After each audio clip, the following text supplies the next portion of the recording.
Je vous remercie. Question de Madame Alexandra Masson, Monsieur le ministre de l'Intérieur et des Outre-mer. La parole est à Madame Alexandra Masson. Madame la ministre, depuis le 13 novembre 2015, date à laquelle les contrôles aux frontières ont été officiellement rétablis, les locaux de la police aux frontières du pont Saint-Louis à Menton sont utilisés sous votre autorité pour le contrôle et la rétention provisoire des migrants en situation irrégulière. Je vous rappelle que plus de 30 000 migrants clandestins ont été interpellés et refoulés à la frontière italienne des Alpes-Maritimes depuis le 1er janvier 2023.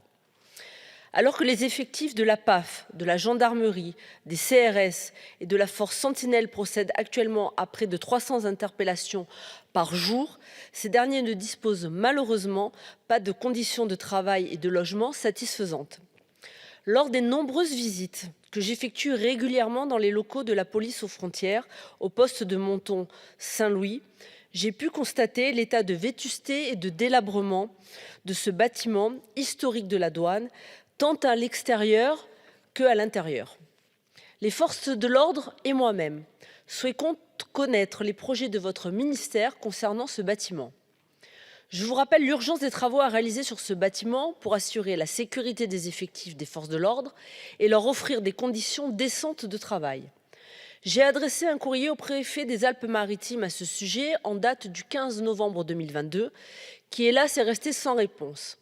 Ce poste frontière capital dans le dispositif de la lutte contre l'immigration clandestine mérite pourtant mieux que l'abandon auquel il est laissé actuellement.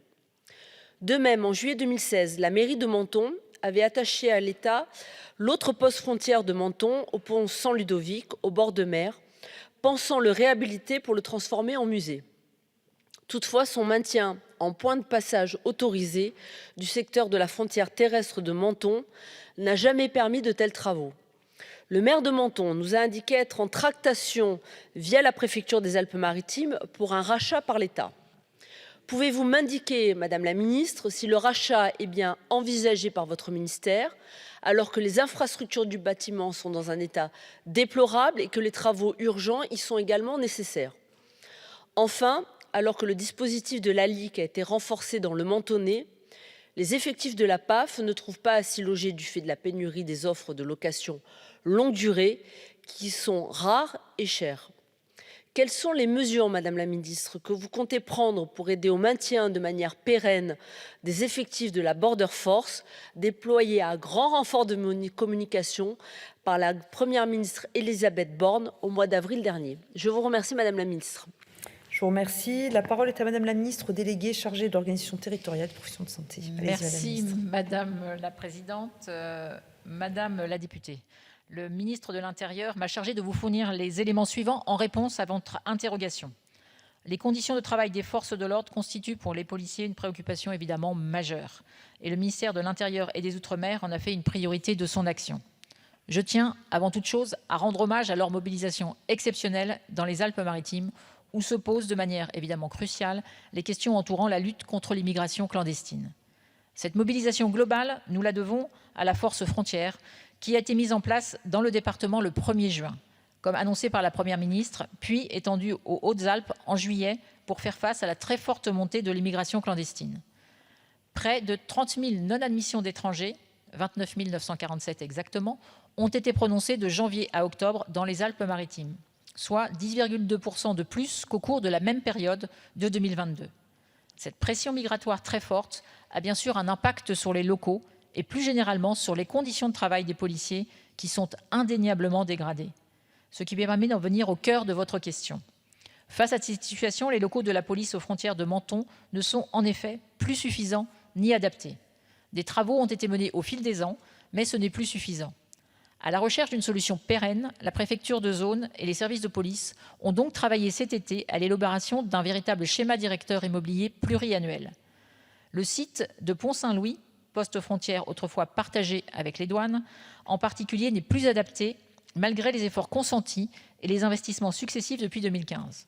Dans l'attente, des mesures ont été prises. Depuis septembre, 6 modules ont été installés afin de pallier le manque d'espace, notamment pour l'accueil des migrants et le traitement des mineurs étrangers non accompagnés.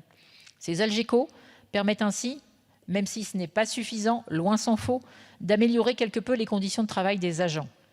2 constructions modulaires supplémentaires sont nécessaires, notamment pour créer de nouveaux bureaux. À terme, c'est la réfection totale des locaux du SPA-FT de Menton qui est nécessaire. Vous avez raison de soulever également la question du logement, particulièrement sensible dans votre département. La préfecture dispose d'un parc, limité toutefois, de logements sociaux pour les fonctionnaires, dont ceux de la PAF, mais il est vrai que cela ne suffit pas à répondre à la demande. Dans ce département, comme ailleurs, nous allons intensifier notre action sociale et nous comptons sur le soutien des collectivités. Je vous remercie. Je vous remercie. La parole est à Madame Alexandra Masson. Madame la ministre, j'entends et effectivement, nous avons des forces de l'ordre qui, sur place, font un travail exceptionnel. Et je sais que M. Darmanin a plaisir à le répéter, mais je le répète aussi avec lui. Raison de plus pour les respecter, raison de plus pour leur donner des conditions de travail satisfaisantes dans leur quotidien qui est extrêmement difficile. Chaque fois que je suis dans les locaux, à chaque visite, ils se plaignent de leurs conditions de travail et à juste titre. Et les algécos qui ont été mis en place, effectivement, facilitent l'accueil des migrants, mais pas les conditions de travail des policiers aux frontières. Et vraiment, j'insiste lourdement sur le pont San Ludovic, entre autres. C'est vraiment actuellement des conditions inacceptables. Donc j'aimerais entendre que vous allez faire le nécessaire. Merci. Je vous remercie.